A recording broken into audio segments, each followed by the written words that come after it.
بسم اللہ الرحمن الرحیم۔ آج کی اس ویڈیو میں حضرت بکر صدیق رضی اللہ تعالیٰ عنہ کی قربانیوں کا ذکر چند واقعات کی مدد سے کریں گے، لیکن اس سے پہلے میری تمام دیکھنے والوں سے گزارش ہے کہ اگر ابھی تک ہمارا چینل سبسکرائب نہیں کیا تو فوری سبسکرائب کر لیں تاکہ آنے والی اچھی ویڈیوز آپ تک بآسانی پہنچ سکیں۔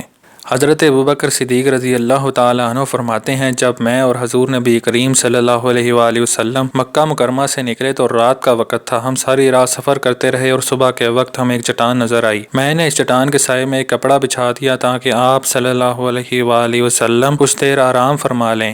آپ صلی اللہ علیہ وآلہ وسلم کچھ دیر آرام کی غرض سے تشریف فرما ہوئے اور میں نے وہاں پہرا دینا شروع کر دیا۔ اس دوران ایک چرواہا وہاں سے گزرا اور میں نے اس سے دریافت کیا کہ کیا اس کی بکریاں دودھ دیتی ہیں، تو اس نے ایک بکری میرے حوالے کر دی، جس کے تھنوں کو صاف کر کے میں نے اس کا دودھ دوہا اور دودھ کا برتن آپ صلی اللہ علیہ وآلہ وسلم کی خدمت میں پیش کیا۔ آپ صلی اللہ علیہ وآلہ وسلم نے سیر ہو کر دودھ پیا اور باقی دودھ مجھے دے دیا، جو میں نے بھی سیر ہو کر پیا۔ دودھ پینے کے بعد ہم وہاں سے روانہ ہو گئے تو راستہ میں ہمیں سراقہ بن مالک ہمیں آن لیا۔ میں نے اسے دیکھا تو گھبرا گیا اور آپ صلی اللہ علیہ وآلہ وسلم سے عرض کیا کہ یا رسول اللہ صلی اللہ علیہ وآلہ وسلم، یہ ہماری ہی تلاش میں ہوگا۔ آپ صلی اللہ علیہ وآلہ وسلم نے فرمایا، اے ابو بکر رضی اللہ تعالیٰ عنہ، اللہ ہمارے ساتھ ہے۔ پھر کچھ دیر بعد جب سراقہ بن مالک ہمارے نزدیک پہنچ گیا تو پھر میں نے آپ صلی اللہ علیہ وآلہ وسلم سے عرض کیا کہ یا رسول اللہ صلی اللہ علیہ وآلہ وسلم، یہ ہمارے بالکل نزدیک آ گیا۔ آپ صلی اللہ علیہ وآلہ وسلم نے فرمایا، اے ابو بکر کیوں غم کرتے ہو؟ میں نے عرض کیا، یا رسول اللہ صلی اللہ علیہ وآلہ وسلم، مجھے اپنی نہیں بلکہ آپ کی فکر ہے۔ آپ صلی اللہ علیہ وآلہ وسلم نے دعا کے لیے ہاتھ بلند فرمائے اور بارگاہ خداوندی میں عرض کیا، اے اللہ تو جس طرح چاہے ہماری حفاظت فرما۔ آپ صلی اللہ علیہ وآلہ وسلم کا یہ کہنا تھا کہ سراقہ بن مالک کا گھوڑا پیڑ تک زمین میں دھنس گیا۔ وہ چھلانگ لگا کر گھوڑے سے اترا اور آپ صلی اللہ علیہ وآلہ وسلم سے عرض کرنے لگا کہ میں جانتا ہوں یہ آپ صلی اللہ علیہ وآلہ وسلم کی دعا کا اثر ہے۔ اگر آپ صلی اللہ علیہ وآلہ وسلم مجھے اس مصیبت سے نجات دلوا دیں تو میں انہیں، جو آپ صلی اللہ علیہ وآلہ وسلم کی تلاش میں ہیں، انہیں یہاں تک نہیں آنے دوں گا۔ آپ صلی اللہ علیہ وآلہ وسلم نے اس کے حق میں دعا فرمائی اور اس کا گھوڑا زمین سے نکل آیا۔ سراقہ بن مالک گھوڑا نکلنے کے بعد مکہ مکرمہ واپس لوٹ گیا۔ کہتے ہیں سراقہ بن مالک جس وقت حضور نبی کریم صلی اللہ علیہ وآلہ وسلم اور حضرت بکر صدیق رضی اللہ تعالیٰ عنہ کی ہجرت کی خبر قریش کے سرداروں کو ہوئی تو انہوں نے 100 اونٹ انعام مقرر کر دیا، جو ان کو پکڑ کر لائے گا اسے 100 اونٹ انعام میں دیے جائیں گے۔ میں نے جس وقت یہ اعلان سنا اس وقت میں اپنے کچھ دوستوں کے ہمراہ بیٹھا تھا۔ مجھے ایک شخص نے بتایا کہ ابھی مکہ مکرمہ کے نواح میں فلاں جگہ سے حضور نبی کریم صلی اللہ علیہ وآلہ وسلم اور حضرت بکر صدیق رضی اللہ تعالیٰ عنہ گزرے ہیں۔ میں گھر آیا اور گھوڑے کی زین کسی اور پھر فال نکالی جو اچھی نہ نکلی۔ میں نے لالچ کیا تو مجبور ہو کر دوبارہ فال نکالی اور وہ بھی اچھی نہ نکلی۔ میں انعام کے لالچ میں گھر سے نکلا اور اس کا تعاقب کرنے ہوئے اس جگہ پہنچ گیا۔ جب میں ان کے نزدیک پہنچا تو میرا گھوڑا زمین میں دھس گیا اور میں چھلانگ لگا کر گھوڑے سے اتر گیا۔ پھر میں نے حضور نبی کریم صلی اللہ علیہ وآلہ وسلم سے معافی مانگی اور پھر میں نے انہیں مکہ مکرمہ کی خبریں بتائیں اور امان کی درخواست کی، اور پھر حضور نبی کریم صلی اللہ علیہ وآلہ وسلم نے عامر، جو کہ حضرت بکر صدیق رضی اللہ تعالیٰ عنہ کے غلام تھے، وہ فرمایا کہ وہ چمڑے کے ٹکڑے پر میرے لیے امان لکھ دیں۔ دوران سفر حضور نبی کریم صلی اللہ علیہ وآلہ وسلم اور حضرت بکر صدیق رضی اللہ تعالیٰ عنہ کا گزر قبیلہ بنو خزاع کی ایک نیک عورت مبد کے پاس سے ہوا۔ آپ صلی اللہ علیہ وآلہ وسلم کے ساتھ جو صحابی حضرت بکر صدیق تھے، اس نے کہا کہ اگر اس کے پاس کھجوریں، دودھ اور گوشت ہو تو وہ انہیں بیچ دے۔ مبد نے عرض کیا کہ میرے پاس اس وقت کچھ نہیں ہے، ماں سوائے ایک بکری کے جو بہت کمزور ہے۔ پھر اس نے وہ بکری آپ رضی اللہ تعالیٰ عنہ کو دے دی۔ آپ رضی اللہ تعالیٰ عنہ نے وہ بکری حضور نبی کریم صلی اللہ علیہ وسلم کو دی تو حضور نبی کریم صلی اللہ علیہ وآلہ وسلم نے بسم اللہ الرحمن الرحیم پڑھ کر اس بکری کے تھنوں کو ہاتھ لگایا اور دودھ دوہنا شروع کر دیا۔ برتن بکری کے دودھ سے بڑھ گیا اور حضور نبی کریم صلی اللہ علیہ وآلہ وسلم اور آپ رضی اللہ تعالیٰ عنہ نے سیر ہو کر دودھ پیا۔ حضور نبی کریم صلی اللہ علیہ وآلہ وسلم نے اس بکری کا دودھ ایک مرتبہ پھر دو اور جب برتن بھر گیا تو وہ برتن اس خاتون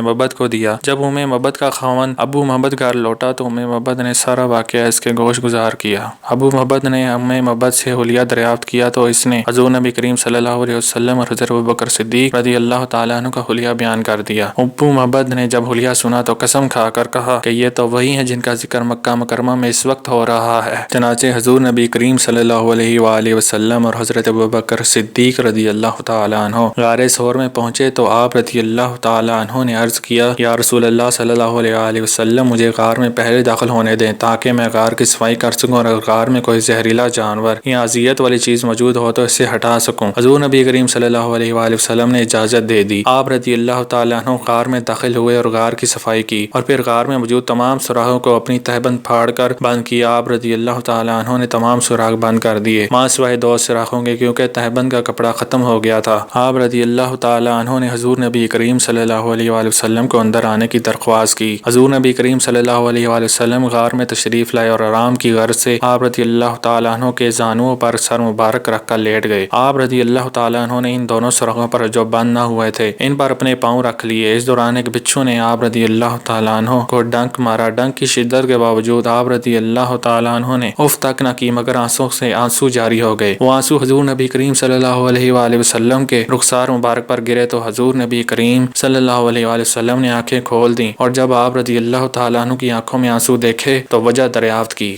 آپ رضی اللہ تعالیٰ عنہ نے عرض کیا، بچھو نے ڈنک مارا ہے۔ حضور نبی کریم صلی اللہ علیہ وآلہ وسلم نے اس ڈنک والی جگہ پر لعاب دہن لگایا تو زہر کا اثر جاتا رہا۔ حضرت عبداللہ بن عباس رضی اللہ تعالیٰ عنہ فرماتے ہیں، مشرکین مکہ کے کھوجی حضور نبی کریم صلی اللہ علیہ وآلہ وسلم اور حضرت ابوبکر صدیق رضی اللہ تعالیٰ عنہ کو تلاش کرتے ہوئے غار ثور کے دہانے تک پہنچ گئے، مگر اللہ عز و جل کی قدرت غار کے منہ پر مکڑی نے جالا بون دیا اور یوں محسوس ہوتا تھا کہ ایک عرصہ سے غار میں کوئی داخل نہیں ہوا۔